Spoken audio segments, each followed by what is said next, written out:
По лошата откупна цена на зелката, дел од земјоделците се жалат и на ниска цена кај доматите. Во некои региони почна бербата на домати одгледувани под неконтролирани услови, а почетната цена што им се нуди на раноградинарите е 35 денари по килограм.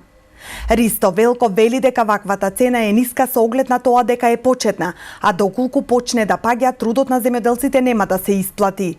Веќе спрема податокот од теренот, стаса и првите домати одгледувани под неконтролирани услови, не под парно.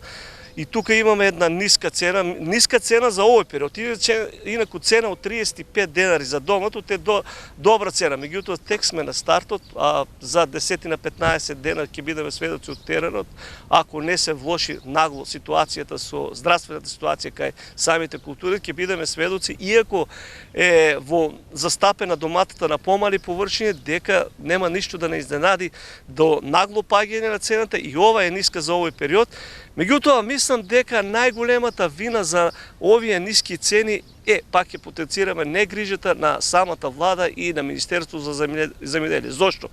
Еве, сведоци од теренот, иако веќе се најавуваат и стасаа првите количини на домат под неконтролирани услови, иако веќе околу месец дена се берат количини на домат под контролирани услови под парно, никој не води грижи ниту за овие земјоделци, ниту за овие. На икс пати беа внесувани неколку контингенти од домат. Пред се, еве, последниот минатата недела 11 шлепери од Албанија, 2 шлепери од Турција, и доста са тие толку за пазарите во Македонија да се достигне некоја ниска цена. Годинава доматот е посаден на многу помала површина за разлика од лани. Велков смета дека поради одредени болести кои веќе почнаа да ги напаѓаат доматите, производителите ќе претрпат големи загуби.